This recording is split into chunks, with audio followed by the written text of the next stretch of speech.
Peace and greetings, everyone. This is Jahi Far, and I'm creating this video to talk about the rise in pregnancies through that of in vitro fertilization and that of artificial insemination. Okay, I happen to watch the news today, and I don't watch it as rarely as I used to, but I happened to watch the news today, and I caught a story in regards to IVF, or again, in vitro fertilization.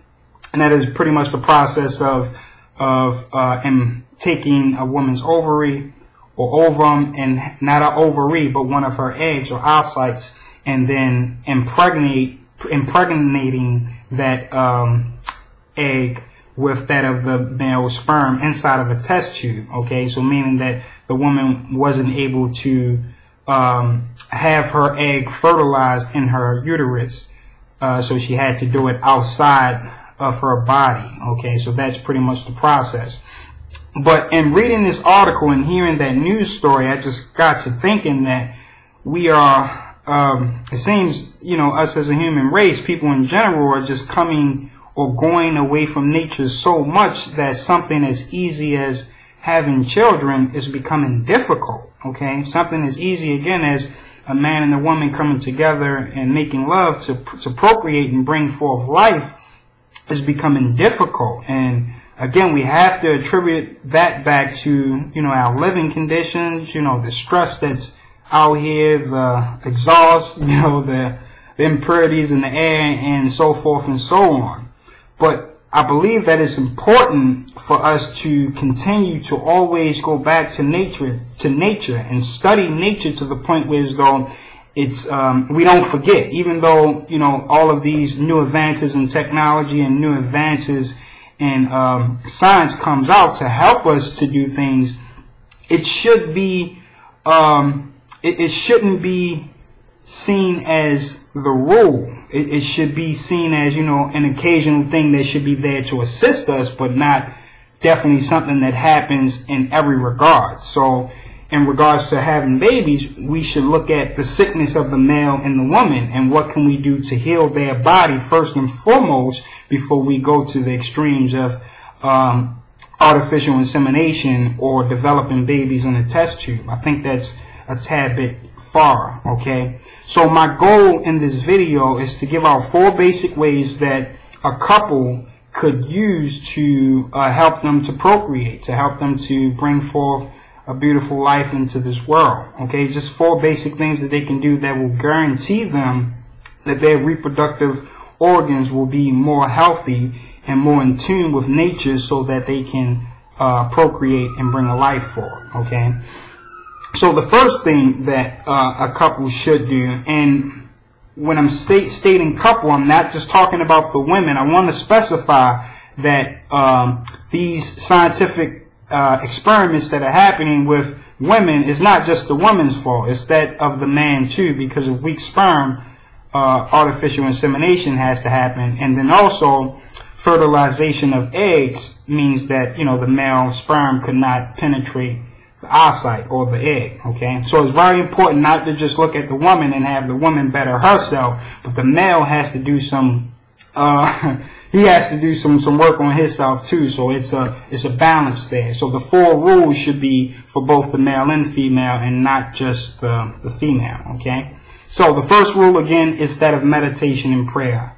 I'm making this the first rule because I believe that it's very important from the standpoint of wherever the mind goes, the energy follows. Okay, this is known in science. This is also known in ancient cultures.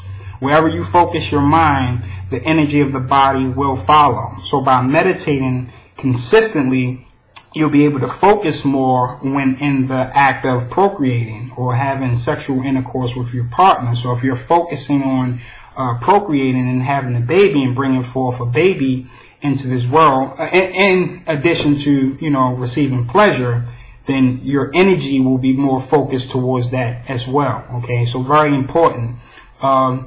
Also, before the act of actually sexually going into the sexual intercourse, it would be wise to actually sit with your partner and do either meditation or prayer, whereas though both of you guys are in sync and are in alignment with one another in terms of, okay, we're doing this to procreate, we're doing this to bring forth life. So I think that's very important to set up an environment that is conducive to produce life. Okay, so that's very important. Meditation, prayer prior to having sexual intercourse. That's number one. Number two is that of inverted exercises, or not exercises, but laying in an inverted position. Okay, it don't require you to do any kind of physical activity, but just put your body in an inverted position, whereas though this is your feet and this is your head. So you buy yourself some kind of board or one of the workout tools that allow your body to lay in an inverted position where your feet is higher than your head, so that the blood can nourish all of the reproductive organs and give the heart and the spleen, pancreas, and things of that nature a rest, and nourish those organs with more nutrients. Okay, that's very important. That also takes a lot of the gravitational debt off of the body. Okay, so with that, for every hour that you're standing on your feet, you should spend at least 1 minute in that inverted position. So if you're standing for 8 to 10 hours, then you should be laying for at least 8 to 10 minutes in an inverted position. Okay, again, to allow your body to replenish all of the organs that are working hard every day while you're standing, and gravitation is taking effect on those organs. Okay, very important. The third thing is Kegel exercises. And Kegel exercises are specifically the muscles that are in your that are under your sacrum, and we pretty much use them when we're trying to stop our body from urinating. Okay, so men, when you're squeezing, your penis, but also squeezing your testicles and things like that to stop yourself from urinating, they are the Kegel muscles. The same thing with women. The muscles that are used to stop you from urinating are your Kegel muscles. So when you contract those muscles, you actually strengthen your vagina and also your cervix, and that will allow your cervix to build those muscles that will pull the sperm and semen into the cervix and into the uterus to procreate and fertilize your eggs. Men as well, the Kegel exercises will help to massage your prostate and thus produce stronger, mightier, amazing sperm. So practice those Kegel exercises. Again, it's just the process of stopping yourself from urinating. So you don't have to actually stop yourself, but use those muscles that you use when you feel as though you have to pee, but you're not in front of a toilet. They are the same muscles that are considered to be the Kegel exercises. I hope that that's clear. The fourth and final thing is that of nutrition. Now, leave nutrition for number 4 and the final thing, because it's borderline probably the most important thing. All of the other things, 3 things, are important, but nutrition is by far probably the most important thing. Again, because everything that you do, your sperm, the woman's body, her uterus, and things of that nature, has to be nourished with the proper amino acids, vitamins, and minerals to actually build a conducive environment for the baby to survive and thrive in. Men, in order for your sperm to be strong enough to swim and fertilize the egg, it has to have the vital nutrients and phytochemicals to actually set up an environment to swim in. Okay, it also has to fight the acidic environment of the vagina.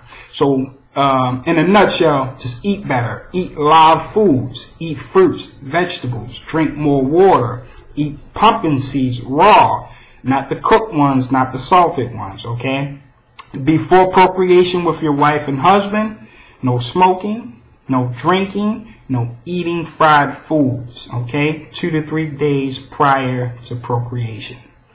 Again, I hope that these 4 rules help you, your wife, and your husband in procreating and bringing forth life. I wish you guys the best. Thank you for your time. Have a great day. Bye-bye.